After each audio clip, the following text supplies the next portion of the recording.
Drugs use ಮಾಡೋರು ಸಿಗ್ತಾ ಇದ್ದಾರೆ ಅವ್ರಿಗೆ, ಆದರೆ ಪೆಡ್ಲರ್ಗಳು ಸಿಗ್ತಾ ಇಲ್ಲ. ಪೆಡ್ಲರ್ಗಳು ಸಿಗಲಿಲ್ಲ ಅಂತಂದರೆ ಇದು ಮೂಲ ನಿಲ್ಲೋದಿಲ್ಲ. ಮೂಲ ನಿಂತರೆ ಮಾತ್ರ ಸರಿಯಾಗೋದು. ಪೊಲೀಸರಲ್ಲ, ಸರ್ಕಾರ ಅಲ್ಲ, ಸಾರ್ವಜನಿಕರು ನಾವೇ ನಿಮ್ಮನ್ನು ಮಟ್ಟ ಹಾಕ್ತೀವಿ. ಇನ್ನು ಮುಂದೆ ಏನಾದರೂ ಈ ದಂಧೆಗಳು ನಮ್ಮೂರಲ್ಲಿ, ನಮ್ಮ ಗಲ್ಲಿನಲ್ಲಿ, ನಮ್ಮ ಮಕ್ಕಳ ಕಾಲೇಜು ಕ್ಯಾಂಪಸ್ಗಳಲ್ಲಿ ನೀವು ತರೋದಾದರೆ ಇದನ್ನು ನಾವೇ ವಿರೋಧ ಮಾಡ್ತೀವಿ. ನಾವೇ ನಿಮಗೆ ಮುಂದಿನ ದಿನಗಳಲ್ಲಿ ಸರಿಯಾದ ಪಾಠನ ಹೇಳ್ತೀವಿ. ಕಾಲೇಜುಗಳ ಟೆರೆಸ್ನಲ್ಲಿ ಡ್ರಗ್ಸ್ ಮಾರಾಟ ಆಗುತ್ತೆ. ಇಷ್ಟು ವಿಪರ್ಯಾಸ ಅಂದರೆ ದೊಡ್ಡ ದೊಡ್ಡ ಕಾಲೇಜುಗಳು, ಆ ಕಾಲೇಜುಗಳ ಟೆರೆಸ್ನಲ್ಲಿ ಡ್ರಗ್ಸ್ ವ್ಯಾಪಾರ ಆಗುತ್ತೆ. ಆದರೆ ನನ್ನಂಥ ಸಾಮಾನ್ಯ ವ್ಯಕ್ತಿಗೆ ಅದು ತಿಳಿಯುತ್ತೆ, ಆದರೆ ಪೊಲೀಸ್ನವರಿಗೆ ಅದ್ರ ಬಗ್ಗೆ ಮಾಹಿತಿ ಹೋಗಲ್ಲ. ಇದು ಭಾಳ ದೊಡ್ಡ ವಿಪರ್ಯಾಸ.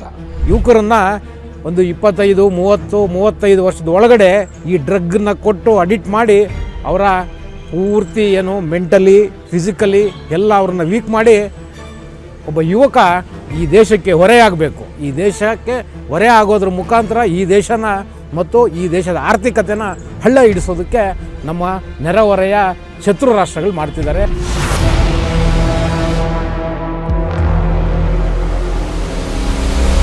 ಸರ್ ನಮಸ್ತೆ. ನಮಸ್ತೆ ಸರ್, ಇವಾಗ ಕರ್ನಾಟಕದಾದ್ಯಂತ ಡ್ರಗ್ಸ್ ಮುಕ್ತ ಅಭಿಯಾನ ನಡೀತಾ ಇದೆ. ಕರ್ನಾಟಕ ಡ್ರಗ್ಸ್ ಮುಕ್ತ ಅಭಿಯಾನ ಇನ್ನೇನು ಬೆಂಗಳೂರಿಗೂ ಬರ್ತಾ ಇದೆ ಈ ರಥಯಾತ್ರೆ. ಈ ಅಭಿಯಾನದ ಬಗ್ಗೆ ತಾವೇನು ಹೇಳ್ತೀರಿ ಸರ್? ಎಲ್ರಿಗೂ ನಮಸ್ಕಾರ. ಡ್ರಗ್ಸ್ ಮುಕ್ತ ಅಭಿಯಾನ ಅಂಥೇಳಿ ಬೆಂಗಳೂರಿನಲ್ಲಿ 5 GBA ಏನಿದೆ ಈಗ, ಇದರಲ್ಲಿ 23ರಿಂದ 30ನೇ ತಾರೀಕುವರೆಗೂ ಅಭಿಯಾನ ನಡೀಲಿದೆ. 2 ದಿನ ಒಂದೊಂದು ಕಡೆ ಇದೆ. 30ನೇ ತಾರೀಕು ಇದರದ್ದು ಸಮಾರೋಪ ಇದೆ. ನೋಡಿ, ಯುವ ಪೀಳಿಗೆ ಈ ಒಂದು ಡ್ರಗ್ಸಿನ ಒಂದು ಬಲೆಗೆ ಬಿದ್ದುಬಿಟ್ಟಿದೆ. ಅಬೋವ್ 14 ಇಯರ್ಸ್ ಆ್ಯಂಡ್ ಅಬೋವ್ ಏನು ಯುವ ಜನಾಂಗ ಇದೆ, ಎಲ್ಲ ಇದಕ್ಕೆ ಜಾತಿ, ಮತ, ಪಂಥ ಯಾವುದೂ ಇಲ್ಲ. ಇದು ಎಲ್ಲವನ್ನೂ ಮೀರಿ ಈ ಒಂದು ವ್ಯಸನಿಗಳಾಗ್ಬಿಟ್ಟಿದ್ದಾರೆ, ಡ್ರಗ್ಸ್ ವ್ಯಸನಿಗಳಾಗ್ಬಿಟ್ಟಿದ್ದಾರೆ. ಇದರಲ್ಲಿ ಬಡವ, ಶ್ರೀಮಂತ ಅಥವಾ ಅತಿ ಶ್ರೀಮಂತ ಏನೂ ಇಲ್ಲ, ಎಲ್ಲರೂ ಇದ್ದಾರೆ. ಎಲ್ಲರೂ ಈ ವ್ಯಸನಕ್ಕೆ ತುತ್ತಾಗ್ಬಿಟ್ಟಿದ್ದಾರೆ. ಹಾಗಾಗಿ ಡ್ರಗ್ಸ್ ಮುಕ್ತ ಕರ್ನಾಟಕ ಅಂತ ಒಂದು ಅಭಿಯಾನ ಮಾಡ್ತಾಯಿದ್ದೀವಿ. ಅಭಿಯಾನ ಬೆಂಗಳೂರಿಗೆ ಬರುತ್ತೆ. ಬೆಂಗಳೂರಿನಲ್ಲಿ ಎಲ್ಲರೂ ಪಾಲ್ಗೊಳ್ಬೇಕು. ವಿಶೇಷವಾಗಿ ಕಾಲೇಜುಗಳು, ಹೈಸ್ಕೂಲ್ಗಳು ಇದರಲ್ಲಿ ಪಾಲ್ಗೊಳ್ಬೇಕು. ಅದ್ರ ಬಗ್ಗೆ ಅವೇರ್ನೆಸ್ ಮಾಡಬೇಕು. ಅವೇರ್ನೆಸ್ ಮಾಡಿ ನಾವು ಈ ಡ್ರಗ್ಸ್ ಮುಕ್ತ ಕರ್ನಾಟಕದ ಕಾರ್ಯಕ್ರಮದಲ್ಲಿ ಯಶಸ್ವಿ ಆಗಬೇಕು ಅಂತ ನಮ್ಮ ಒಂದು ಯೋಜನೆ. ಇದರಲ್ಲಿ ನಾನೊಂದು ಸಂಸ್ಥೆನ ರೆಪ್ರೆಸೆಂಟ್ ಮಾಡ್ತಾಯಿದ್ದೀನಿ, ವಿವೇಕಾನಂದ ಸಮಿತಿ ಅಂತ. ಆ ವಿವೇಕಾನಂದ ಸಮಿತಿ ಮೂಲಕ ಒಂದು ಅಭಿಯಾನದ ಒಂದು ದಿನ 25ನೇ ತಾರೀಕು ಬೆಳಗ್ಗೆ 11 ಗಂಟೆಗೆ ನಮ್ಮ ಭೂಪಸಂದ್ರ ಬಸ್ ನಿಲ್ದಾಣದಲ್ಲಿ ಇದೊಂದು ಕಾರ್ಯಕ್ರಮ ನಡೆಯಲಿದೆ. ಇದಕ್ಕೆ ಎಲ್ಲರೂ ಬರಬೇಕು. ಕಾಲೇಜ್ನವರು, ವಿಶೇಷವಾಗಿ ಹೈಸ್ಕೂಲ್ ಮಕ್ಕಳು ಯಾವುದೋ ಒಂದು ಸಣ್ಣ ಆಮಿಷದಲ್ಲಿ ಬಲಿಯಾಗ್ಬಿಡ್ತಾರೆ. ಒಬ್ಬರು ಮೊನ್ನೆ ಒಂದು ಕೇಸ್ನ ನನ್ನ ಹತ್ರ ಬಂದಿತ್ತು. ಕೆಲಸ ಮಾಡೋದಕ್ಕೆ ಅಂಥೇಳಿ ಅವರು ನಾರ್ತ್ ಈಸ್ಟಿಂದ ಬಂದಿದ್ದಾರೆ, ಮನೆ ಕೆಲಸ ಮಾಡೋರು. ಅವ್ರ ಮಗ ಡ್ರಗ್ಸಿಗೆ ಬಲಿಯಾಗ್ಬಿಟ್ಟಿದ್ದಾನೆ. ಅದನ್ನು ಯಾರು ಮಾನಿಟ್ರ್ ಮಾಡ್ತಾರೆ ಏನು? ಇದರಲ್ಲಿ ಪೊಲೀಸ್ನವ್ರದ್ದು ಒಂದು ಕೆಲಸ ಆಗಿದೆ. ಪೆಡ್ಲರ್ಗಳನ್ನ ಐಡೆಂಟಿಫೈ ಮಾಡೋದು ಕಷ್ಟ ಆಗ್ಬಿಟ್ಟಿದೆ. ಡ್ರಗ್ಸ್ ಯೂಸ್ ಮಾಡೋರು ಸಿಗ್ತಾ ಇದ್ದಾರೆ ಅವ್ರಿಗೆ, ಆದರೆ ಪೆಡ್ಲರ್ಗಳು ಸಿಗ್ತಾ ಇಲ್ಲ. ಪೆಡ್ಲರ್ಗಳು ಸಿಗಲಿಲ್ಲ ಅಂತಂದರೆ ಇದು ಮೂಲ ನಿಲ್ಲೋದಿಲ್ಲ. ಮೂಲ ನಿಂತರೆ ಮಾತ್ರ ಸರಿಯಾಗೋದು. ಇದರಲ್ಲಿ ವ್ಯವಸ್ಥಿತವಾದ ಜಾಲ ಇದೆ. ಇದರಲ್ಲಿ ಕರಪ್ಷನ್ಸ್ ಕೂಡ ನಡೀತಾ ಇದೆ ಅಂತ ಕೇಳಿದ್ದೀನಿ. ಕರ್ಕೊಂಬರ್ತಾರೆ, ದುಡ್ಡು ಇಸ್ಕೊಂಡು ಕಳಿಸ್ಬಿಡ್ತಾರೆ. ಇದು ಕೂಡ ಇದೆ. ನೋಡಿ, ಪೊಲೀಸ್ನವ್ರು ಗಟ್ಟಿ ಆದರೆ ಇಂಥವೆಲ್ಲ ಯಾವುದೂ ಆಗೋದಿಲ್ಲ. It is totally illegal. ಮನೆ ಹಾಳಾಗ್ತಾಯಿದೆ. ಎಷ್ಟೋ ಸ್ಟಾರ್ ವ್ಯಕ್ತಿಗಳು, ಅಂದರೆ ಒಂದು ಒಳ್ಳೆ ರಾಜಕೀಯ ಜೀವನದಲ್ಲಿದ್ದಾರೆ, ಅವ್ರ ಮಗ ಡ್ರಗ್ಸ್ ವ್ಯಸನಿ ಆಗಿಬಿಟ್ರೆ ಅವ್ರ ಮನೆ ನೆಮ್ಮದಿ ಹಾಳಾಗುತ್ತೆ.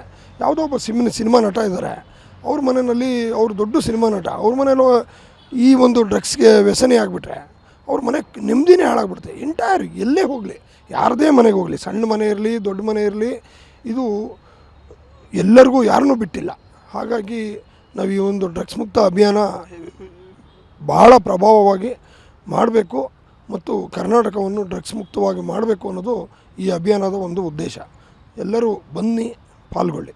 ಇದರಲ್ಲಿ ಯಾವ ಸಂಘ ಸಂಸ್ಥೆಗಳು ಅಥವಾ ಯಾರಾದರೂ ಪರ್ಟಿಕ್ಯುಲರ್ ಆಗಿ ಇಂಥ ಸಂಘ ಸಂಸ್ಥೆಗಳೇ ಸೇರಿ ಮಾಡ್ತಾ ಇದೀವ ಅಂತ ಹೇಗೆ? ಸಂಘ ಸಂಸ್ಥೆಗಳು ಯಾವುದೂ ಇಲ್ಲ. ಇದು ಸಾರ್ವಜನಿಕವಾಗಿ, ಸಾರ್ವಜನಿಕರ ಜಾಗೃತಿಗಾಗಿ ಮಾಡ್ತಿರುವಂಥ ಒಂದು ಕಾರ್ಯಕ್ರಮ, ಅಭಿಯಾನ ಇದು. ಹಾಗಾಗಿ ಎಲ್ಲರೂ ಪಾಲ್ಗೊಳ್ಬೇಕು. ಎಲ್ಲರೂ ಇದ್ರ ಬಗ್ಗೆ ಜಾಗೃತಿ ಮೂಡಿಸುವಂಥ ಕೆಲಸ ಆಗಬೇಕು. ಕಾಲೇಜುಗಳ ಟೆರೆಸ್ನಲ್ಲಿ ಡ್ರಗ್ಸ್ ಮಾರಾಟ ಆಗುತ್ತೆ. ಇಷ್ಟು ವಿಪರ್ಯಾಸ ಅಂದರೆ ದೊಡ್ಡ ದೊಡ್ಡ ಕಾಲೇಜುಗಳು, ಆ ಕಾಲೇಜುಗಳ ಟೆರೆಸ್ನಲ್ಲಿ ಡ್ರಗ್ಸ್ ವ್ಯಾಪಾರ ಆಗುತ್ತೆ. ಆದರೆ ನನ್ನಂಥ ಸಾಮಾನ್ಯ ವ್ಯಕ್ತಿಗೆ ಅದು ತಿಳಿಯುತ್ತೆ. ಆದರೆ ಪೊಲೀಸ್ನವರಿಗೆ ಅದ್ರ ಬಗ್ಗೆ ಮಾಹಿತಿ ಹೋಗಲ್ಲ. ಇದು ಭಾಳ ದೊಡ್ಡ ವಿಪರ್ಯಾಸ. ಇದು ಜಾಣ ಕುರುಡು. ಈ ಜಾಣ ಕುರುಡನ್ನು ಬಿಟ್ಟು ಏನು ಇದಕ್ಕೋಸ್ಕರ ಒಂದು ಡ್ರಗ್ಸ್ ಇದು ಒಂದು ಡಿಪಾರ್ಟ್ಮೆಂಟ್ ಇದೆ, ಏನು ನೆರಟಿಕ್ಸ್ ಏನು ಹೇಳ್ತಾರೆ, ನನಗೆ ಅಷ್ಟು ಸರಿ ಗೊತ್ತಿಲ್ಲ. ಆ ಇಲಾಖೆ ಇದೆ. ಆ ಇಲಾಖೆಯಲ್ಲಿ ಸಂಬಳಕ್ಕೋಸ್ಕರ ಅಷ್ಟೇ ಇಲಾಖೆ ಇದೆಯಾ, ಅಥವಾ ಈ ಒಂದು ವ್ಯಸನಿಗಳನ್ನ ದೂರ ಮಾಡೋದಕ್ಕೆ, ಕಾಲೇಜ್ಗಳಲ್ಲಿ ವ್ಯಾಪಾರ ಆಗುವಂಥ ಡ್ರಗ್ಸನ್ನು ತಡೆಯೋದಕ್ಕೆ ಆ ಡಿಪಾರ್ಟ್ಮೆಂಟ್ ಇದೆಯಾ? ಒಟ್ಟು ಇದೆಲ್ಲ ಪ್ರಶ್ನೆಗಳಾಗೇ ಉಳಿದಿದ್ದಾವೆ. ಆದರೆ ಡ್ರಗ್ಸಿನ ವ್ಯವಸ್ಥಿತ ಜಾಲ ಬೆಳೀತಾ ಇದೆ. ನೋಡಿ, ಉದಾಹರಣೆ, ನೀವು ಕಲ್ಯಾಣ ನಗರ, ಈ ಬಾಣಸ್ವಾಡಿ ಕಡೆ ಹೋಗ್ಬಿಟ್ರೆ ಫಾರಿನರ್ಸ್, ವಿಶೇಷವಾಗಿ ಸೌತ್ ಆಫ್ರಿಕಾ ಮತ್ತು ಕೀನ್ಯಾ ಈ ಕಂಟ್ರಿಗಳಿಂದ ಬಂದವರು ರಾತ್ರಿ 10 ಗಂಟೆ ಮೇಲೆ ಆ್ಯಕ್ಟಿವ್ ಆಗಿಬಿಡ್ತಾರೆ. ಅವ್ರದ್ದು ಇದೇ ಕೆಲಸ, ಡ್ರಗ್ಸ್ ಮಾರೋದು. ಯಾಕೆ ಬರ್ತಾರೆ? ಅವ್ರು ಹೆಂಗೆ ಬರ್ತಾರೆ? ಅವ್ರದ್ದು ವೀಸಾ ಇದೆಯಾ? ಅವ್ರು ಏನು, ಅವ್ರ ಹಿನ್ನೆಲೆ ಏನು? ಅವ್ರದ್ದು 10 ಗಂಟೆ ಮೇಲೆ ಇಡೀ ರಾತ್ರಿ ಆ ಏರಿಯಾದಲ್ಲಿ ಜನ ಓಡಾಡ್ತಾರೆ. ಯಾಕೆ ಓಡಾಡ್ತಾರೆ? ಪೊಲೀಸ್ನವ್ರು ಇದ್ದಾರಲ್ಲ, ಪೊಲೀಸ್ನವ್ರು ಏನು ಮಾಡ್ತಾಯಿದ್ದಾರೆ? ಆ ಪೊಲೀಸ್ನವ್ರು ಇದನ್ನು ಕೇಳ್ಬೋದಲ್ವ? ಹಾಗಾಗಿ ದಯವಿಟ್ಟು ಇದ್ರ ಬಗ್ಗೆ ಜಾಗೃತಿ ಮೂಡಿಸೋಕ್ಕೆ ಕೈ ಜೋಡಿಸಿ, ಮತ್ತು ಇದು ಡ್ರಗ್ಸ್ ಮುಕ್ತ ಕರ್ನಾಟಕ ಆಗಬೇಕು ಅನ್ನೋದು ನಮ್ಮ ಉದ್ದೇಶ.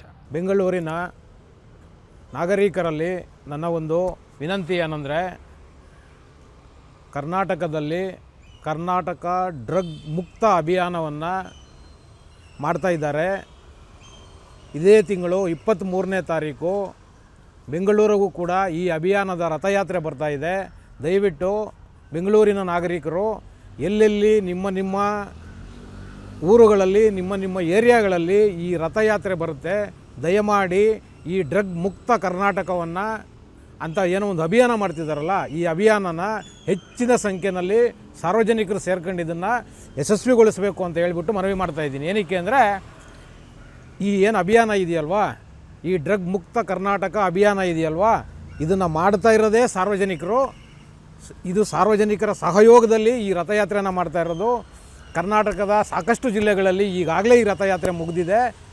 23ನೇ ತಾರೀಕು ಇದೇ ತಿಂಗಳು ಜನವರಿ 23ನೇ ತಾರೀಕು ಬೆಂಗಳೂರಿಗೆ ಆಗಮಿಸುತ್ತೆ. ಬೆಂಗಳೂರಿನಲ್ಲಿ 23ರಿಂದ 30ನೇ ತಾರೀಕುವರೆಗೂ ಈ ಒಂದು ಅಭಿಯಾನದ ರಥಯಾತ್ರೆ ಎಲ್ಲ ನಗರದ ಎಲ್ಲ ಕಡೆಗಳಲ್ಲೂ ಕೂಡ ಬರುತ್ತೆ. ನಿಮ್ಮ ಮನೆ ಕಡೆಯೂ ಬರುತ್ತೆ. ಹಾಗಾಗಿ ದಯಮಾಡಿ ನಿಮಗೆ ಯಾರಿಗೆ ಈ ರಥ ಕಾಣುತ್ತೆ, ದಯವಿಟ್ಟು ಆ ರಥದ ಹಿಂದೆ ನೀವು ಒಂದಷ್ಟು ಹೆಜ್ಜೆಗಳನ್ನು ಹಾಕಬೇಕು ಅಂತ ಹೇಳಿ ನನ್ನ ಒಂದು ಕಳಕಳಿಯ ಮನವಿ. ಏನಕ್ಕೆ ನಾನು ಈ ಮನವಿ ಮಾಡ್ತಾ ಇದ್ದೀನಿ ಅಂದರೆ, ನೋಡಿ, ಈ ಡ್ರಗ್ಸ್ ಅನ್ನೋ ಒಂದು ಮಹಾಮಾರಿ ಇದೆಯಲ್ವಾ, ಇದು ಇವತ್ತು ನಮ್ಮ ಯುವ ಪೀಳಿಗೆನ, ನಮ್ಮ ಯುವ ಶಕ್ತಿನ ತುಂಬ ದೊಡ್ಡ ಮಟ್ಟದಲ್ಲಿ ಹಾಳು ಮಾಡ್ತಾ ಇದೆ.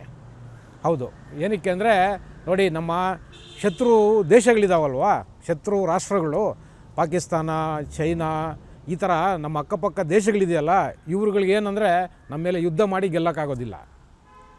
ನಮ್ಮ ಮೇಲೆ ಬೇರೆ ಬೇರೆ ರೀತಿಯ ಯುದ್ಧಗಳನ್ನ ಇವ್ರ ಕೈನಲ್ಲಿ ಮಾಡೋಕ್ಕಾಗೋದಿಲ್ಲ. ಏನಕ್ಕೆ ಅಂದರೆ, ಭಾರತ ನಿಂತಿರೋದು ಯುವಶಕ್ತಿಯ ಮೇಲೆ. ಹೌದು, ಈ ದೇಶದಲ್ಲಿ ಅಷ್ಟು ದೊಡ್ಡ ಸಂಖ್ಯೆಯಲ್ಲಿ ಯೂತ್ಸ್ ಇದ್ದಾರೆ, ಯುವಶಕ್ತಿ ಅಷ್ಟು ದೊಡ್ಡ ಮಟ್ಟದಲ್ಲಿದೆ. ಇದನ್ನು ಏನಾದರೂ ಮಾಡಿ ಈ ಯುವಶಕ್ತಿನ ಕುಂದಿಸಬೇಕು.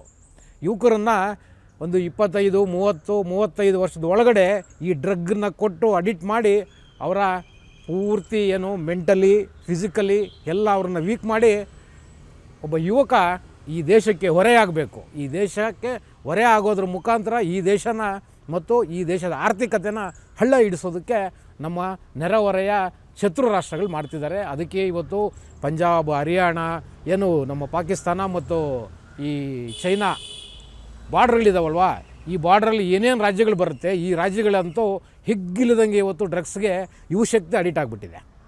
ಬರೀ ಅಷ್ಟರಲ್ಲೇ ಇದೆಯಾ? ಖಂಡಿತವಾಗ್ಲೂ ಇಲ್ಲ. ಇದು ಅಷ್ಟರಲ್ಲೇ ಇತ್ತು, ಆ ರಾಜ್ಯಗಳಲ್ಲೇ ಇತ್ತು.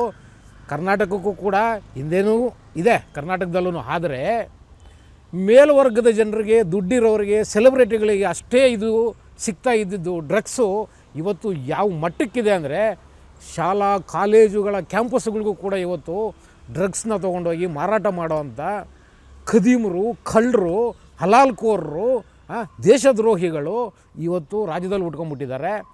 ಅಷ್ಟೇ ಅಲ್ಲ ವೀಕ್ಷಕರೇ, ಏನಾಗ್ತಿದೆ ಅಂದರೆ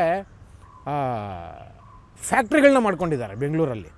ಹೌದು, ಬೆಂಗಳೂರು ಮತ್ತು ಮೈಸೂರಲ್ಲಿ ನೀವು ನೋಡಿರ್ಬೋದು, ಒಂದು 15-20 ದಿವಸ ಅಥವಾ ಹಿಂದಿನ ತಿಂಗಳಲ್ಲಿ ಒಂದು 3-4 ಕಡೆ ಪೊಲೀಸವ್ರು, ಅದು ಏನು ಹೊರ ರಾಜ್ಯದ ಪೊಲೀಸವ್ರು ಬಂದು ರೈಡ್ ಮಾಡಿ ಆ ಡ್ರಗ್ಸ್ ಫ್ಯಾಕ್ಟ್ರಿಗಳನ್ನೇ ರೈಡ್ ಮಾಡಿದ್ದಾರೆ. ಈ ಮಟ್ಟದಲ್ಲಿ ಇವತ್ತು ಬೆಂಗಳೂರಲ್ಲಿ ಡ್ರಗ್ಸ್ ಮಾಫಿಯಾ ಶುರುವಾಗಿದೆ, ಡ್ರಗ್ಸ್ ಸಿಗ್ತಾ ಇದೆ.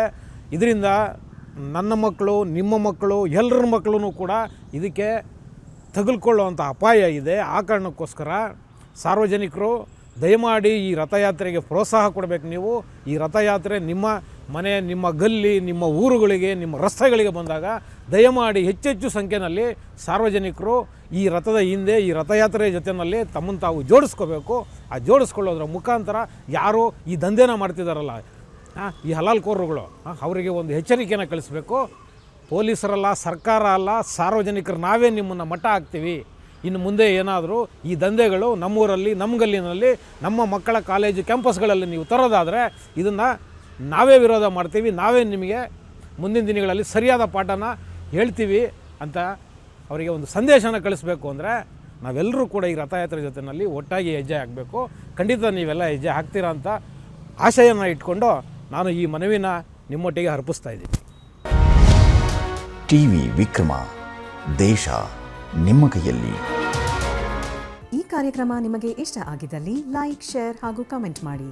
ಟಿವಿ ವಿಕ್ರಮದ ಕಾರ್ಯಕ್ರಮಗಳನ್ನು ನಿರಂತರವಾಗಿ ವೀಕ್ಷಿಸಲು ಸಬ್ಸ್ಕ್ರೈಬ್ ಮಾಡಿ, ಬೆಲ್ ಐಕನ್ ಒತ್ತಿ.